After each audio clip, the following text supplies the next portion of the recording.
Hello brothers, welcome back. This is our 13th video for church history, and today we are continuing with, and I hope finishing up, our fourth theme, which is the gospel in a global context. Last time we took a look at the early years of Protestant mission, the early years of Roman Catholic mission, of European mission, which was done by Roman Catholics following the era of great expansion in the 15th century.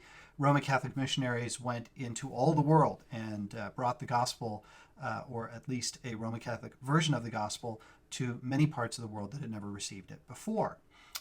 Protestant missionaries were slower in getting to the ends of the earth than the Roman Catholic counterparts were, but as we'll see, many of the problems that they faced were very similar to the sorts of problems that have been faced by Roman Catholics, by Jesuits, Franciscans, and Dominicans in previous centuries.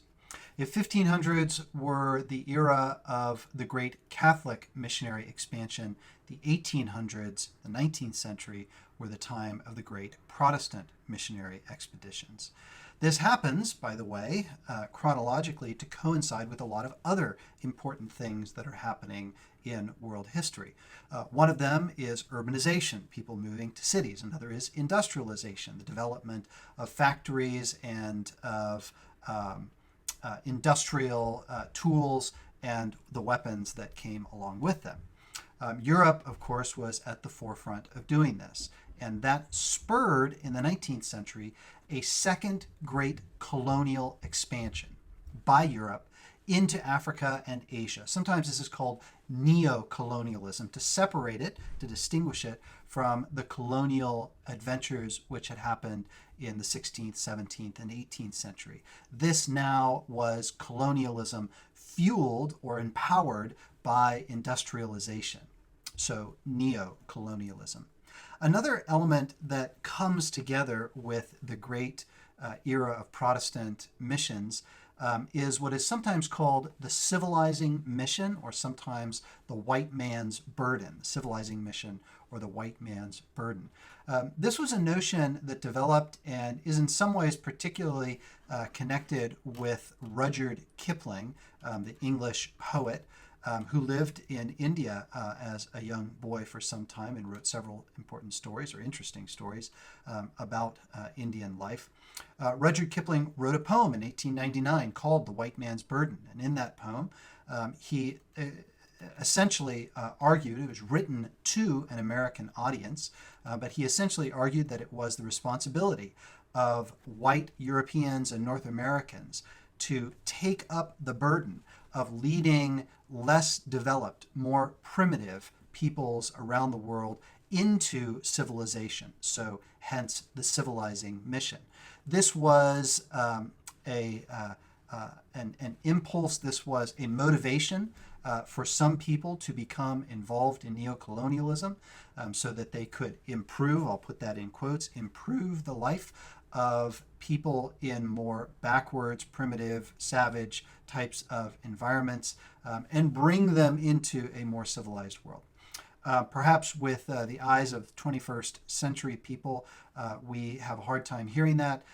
However, that was something that played very much into the motivation of people in Europe and North America who were involved in missions. Not all of them, but many of them, to be sure.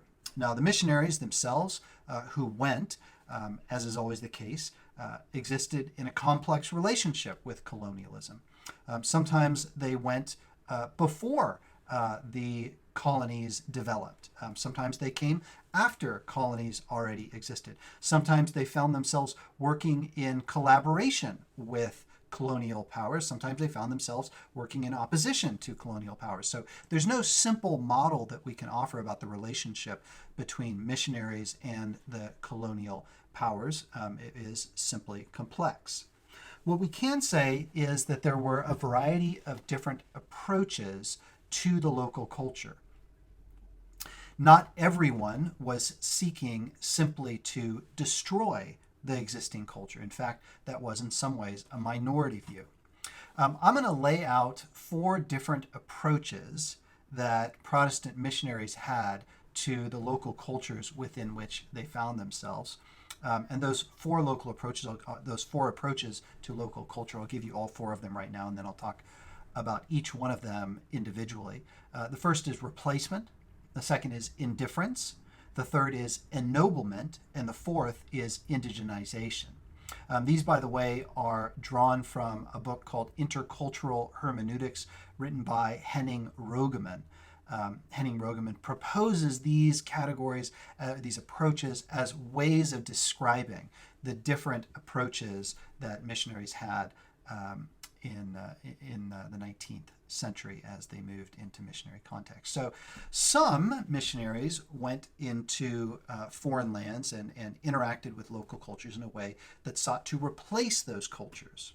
Right? They actually wanted to eliminate them. They wanted to destroy them. And here we can think maybe of Duarte Nunez, the Portuguese Dominican friar who wrote to the King of Portugal in 1522 about Goa and basically said, what we need to do is tear down all the Hindu temples and build churches. Right?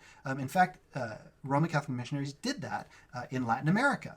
And there were some Protestant missionaries who thought that, yeah, that was probably the right way to go, although this was a minority position. Those who took this approach really saw the existing cultures as inherently evil and even demonic in time. So what you need to do is you need to tear down all of the holy places, all of the temples, everything that is viewed as sacred by the indigenous culture, and replace it with Christian stuff, right?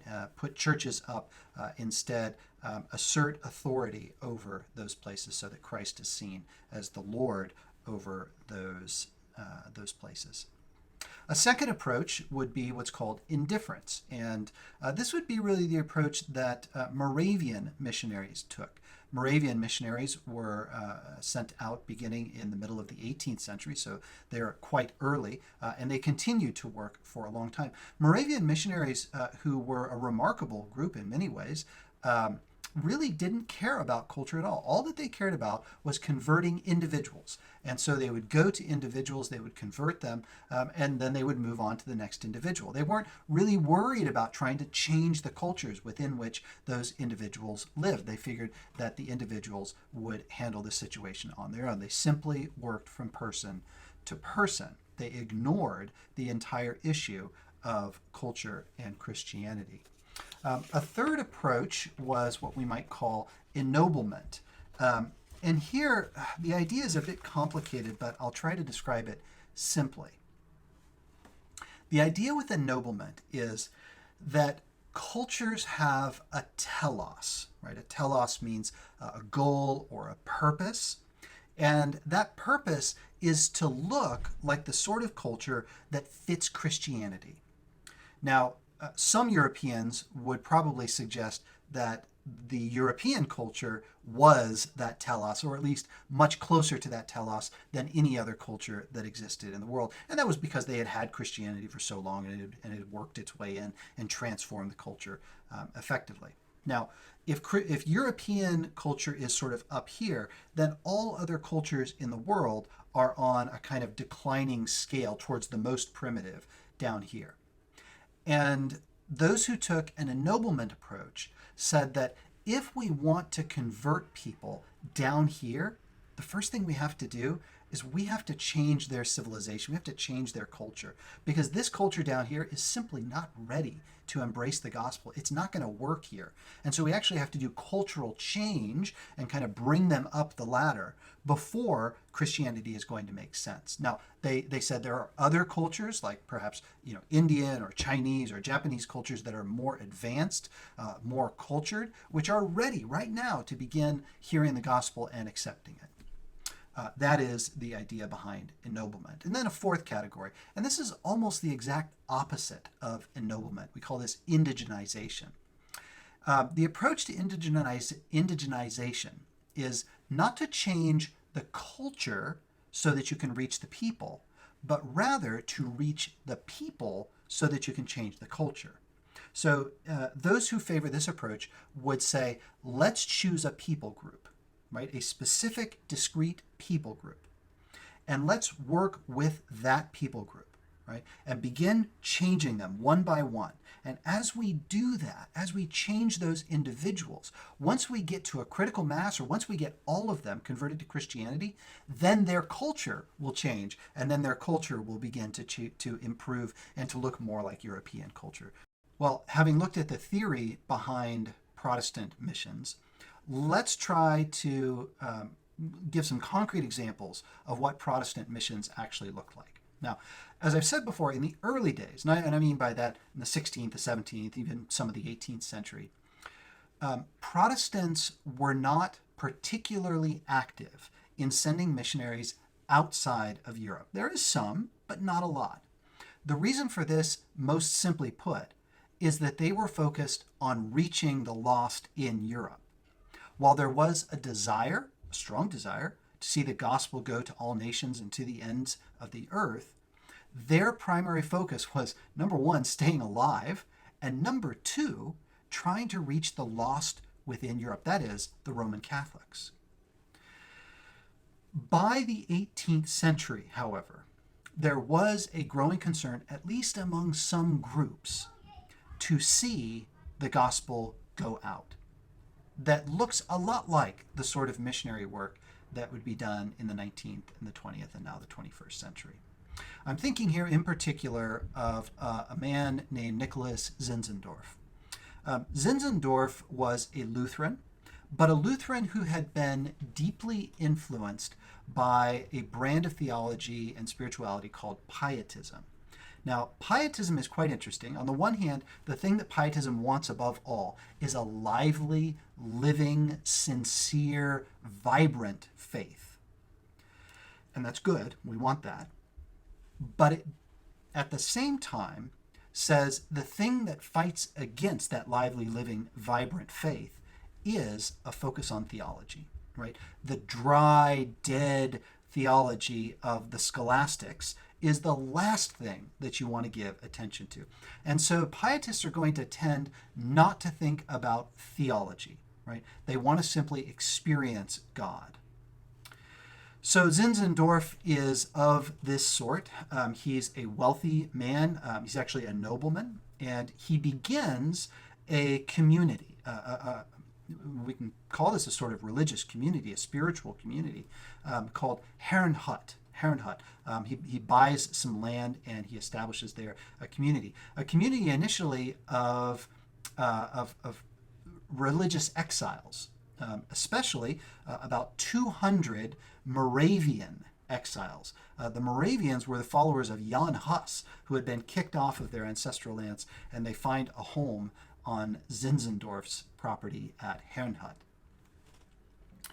There, Zinzendorf begins to become interested in missions. In 1731, he actually meets people who are not European, but who have become Christians. He meets Inuit people. A Danish missionary, Danish Lutheran missionary from Europe goes to Greenland, and there he converts several Eskimo people. And Zinzendorf meets some of these people, and he thinks, how amazing that there are people who are from the farthest reaches that he can imagine, most different from us here in Europe, and yet they know and love Jesus. He becomes very influenced by some of the missionaries in the Americas who go and work with Native Americans. David Brainerd, for example, is one such figure who dies an early death, having worn himself out for the sake of the gospel in 1747, only in his late 20s. So motivated by this, Zinzendorf and his Moravians begin praying and begin working towards sending out missionaries. Within, I believe it's 20 years, maybe it's 50 years. Anyway, within a matter of decades, Zinzendorf and the Moravians have sent out more missionaries than the entire Protestant community, both Lutheran and Reformed and Anglican, have sent out since 1517 up to this point. They send out hundreds of missionaries. Now, I would want to have all sorts of theological discussions about exactly what these Moravian missionaries are doing and teaching. However, I think we have to give them credit and acknowledge that they are doing this They are actually sending people out. A second important figure that I want to introduce you to is William Carey. Perhaps you already know about him. William Carey is often described as the father of the modern missions movement. And in fact, when we date the great era of Protestant missions from 1792 to 1910, we're talking about William Carey in 1792. 1792 was actually a big year for William Carey. He did several things that made a significant impact. The first was that during this time he had been thinking about going and becoming a missionary, but there was no real way for him to do that. As things existed, there was simply no support for him to go and do it.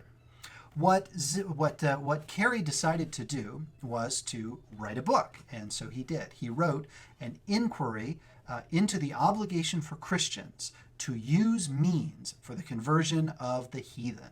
An inquiry, we'll call this an inquiry, so we don't have to use the long 18th century title every time. In his inquiry, what he said was, first of all, Christians have an obligation to take the gospel to the ends of the earth. That is, Matthew 28, 18 to 20 is still in force. It was not just something that was meant for the apostles, it is meant for us today. The second thing that he argued was that in order to do that, the way it needs to happen is that Christians, individual Christians, need to start supporting specific missionaries to go out. We need to create societies, missionary societies, sending societies that will send out missionaries into the rest of the world. Towards this end, also in 1792, Carey would help to create the Particular Baptist Society for propagating the gospel amongst the heathen, the first Protestant missionary society, the first of many. So these were organizations that were not directly connected either to a denomination or to a specific congregation and church. Instead, they were larger than that. They worked with many different churches, and there was, in general, a trajectory towards working cross-confessionally or cross-denominationally, of downplaying theological differences in order to get the gospel out. The third thing that I will mention about Carey in 1792 is that he preached what was perhaps his most famous sermon. It was called the Deathless Sermon in 1792. It was here that Carey spoke what became the most famous quote in his life, and that is, expect great things from God and do great things, expect great things from God and attempt great things for God. Expect great things from God and attempt great things for God. This would become a sort of mantra for William Carey and something that would drive him for the rest of his life. Initially, that sermon did not seem to have much impact, but over the years it became a rallying cry, and many people with a growing interest in missions would turn to those words as a way of describing the desires of their heart to take the gospel into all lands. Well, in 1793, the year after writing his inquiry, William Carey became one of the first missionaries sent out by that Particular Baptist Society for propagating the gospel amongst the heathen. And he would spend the rest of his life from 1793 to 1834 as a missionary to India. This was a remarkable life. William Carey labored for many years with very little fruit. Translating the Bible, he worked in trying to create a foundation for future missionary endeavors. And although his own personal fruit in terms of conversion was quite limited, nevertheless, the missions that built upon both Carey and the model that Carey provided would prove to be quite important in the history of the church. Well, if Carey is the founder of the modern missions movement, what did that modern mission movement look like in general? Let me give you a couple of interesting distinctives about the modern mission movement in Protestant circles. First of all, as Carey's inquiry would suggest, it led to the formation of missionary societies. And those missionary societies would take the responsibility for sending out missionaries. I think one perhaps unintended consequence of this was that the church became sidelined. Right? The church, the individual congregation, became less important than the missionary society as the sending organization for these individuals. When someone wanted to become a missionary, their support depended not upon churches or upon denominations, but upon individuals who provided money by way of those societies. Here was a second unintended consequence, perhaps. That is, that he separated those who went and did, the goers, right, those who were responsible for doing Great Commission work, and the senders, those who paid the bills, those who wrote the checks, and those perhaps who prayed for the person who had gone to do the work. I think what this did was it created a sense among many in the West that they weren't responsible for being actively involved in Great Commission work, other than by writing checks and praying for those who did go and bring the gospel to the ends of the earth. Another distinctive of the modern missions movement is the role played by women. Increasingly, women would play an important role within these missionary groups. Maybe one of the great examples here is of the Baptist missionary Lottie Moon. Lottie Moon was sent out into China, and in the middle of the 19th century, she chafed. She found herself restricted in the sorts of things that she was allowed to do. Basically, she was allowed to teach young girls. That was the extent of the work that she was able to do. And so she pushed. She pushed very hard. Those who were within her own missionary group, she pushed as well against the missionary society that sent her. And eventually, she was given an expanded role. That expanded role allowed her to go and actually do gospel work. And then a final distinctive would be a kind of a spirit of cooperation between different denominations. There's really a kind of downplaying of differences. We just want to go and do gospel work, and that means that we don't want to talk about the different theological or practical elements in terms of our practice and piety, the things that actually divide us and separate us. Those things become unimportant. And I think that this, in general, here's another kind of perhaps unintended consequence. Those things lead to a missionary culture in which theology isn't important. And I think we continue to see the effects of that even today. Okay, I'd like to bring us back now to an Indian context. And I want to think for a little bit about the relationship in India between education, culture, and Christianity. Let's begin with a figure named Alexander Duff, a Scottish missionary who arrived in India in the middle of the 19th century. Duff became involved in what ended up being a long debate about the role of education and the state and culture in evangelism and discipleship. So what Duff argued was that, up until this point, the focus has really been on trying to reach lower caste people. And he said, I think that's a mistake. What we really ought to be doing is we ought to be trying to focus on education. Because if we start really good schools, this is going to be a way for us to influence the culture of India by bringing in Hindus and Muslims to study at these sorts of schools. This becomes an opportunity for us to evangelize them, and perhaps it'll take a long time, but if we can begin to get converts from within the highest levels of the Indian government, well, this will ultimately create a context in which Christianity is viewed more positively by the Indian government and perhaps will lead to wide-scale conversions. This was Duff's philosophy.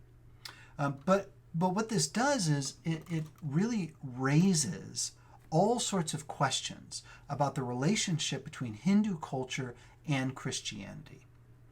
And there are really quite diametrically opposed perspectives on this issue. can Hindu culture and Christianity work together?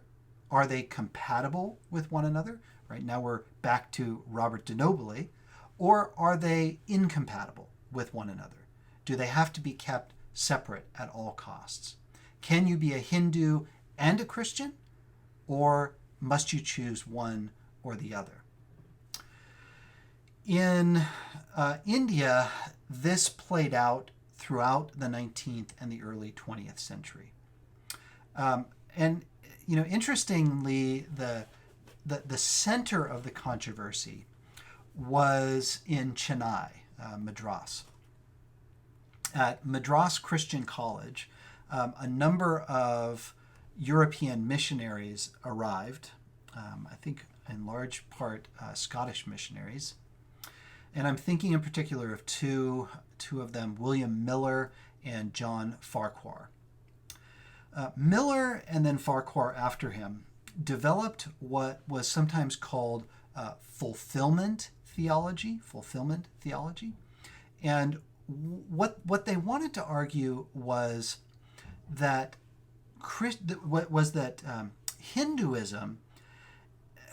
Hinduism had many good desires, right? There were many things that were laudable, that were praiseworthy about what Hinduism was trying to do. It had, as Farquhar would say, aspirations and aims that were good. But because Hinduism was itself a flawed system, the results had been less than exceptional. What needed to happen was for Hinduism to recognize that Christ and Christianity was the fulfillment of what Hinduism was aiming at. Let me quote a little bit here from Farquhar's 1913 book, The Crown of Hinduism. The Crown of Hinduism. Farquhar says, "We have already seen how Christ provides the fulfillment of each of the highest aspirations and aims of Hinduism. A little reflection on the material contained in this chapter will show that every line of light which is visible in the grossest part of the religion of Hinduism reappears in Him, in Christ, set in healthy institutions and spiritual worship. Every true motive which in Hinduism has found expression in unclean, debasing, or unworthy practices, finds in Christ fullest exercise in work for the downtrodden, the ignorant, the sick, and the sinful. In Him is focused every ray of light that shines in Hinduism. He, that is Christ, is the crown of the faith of India."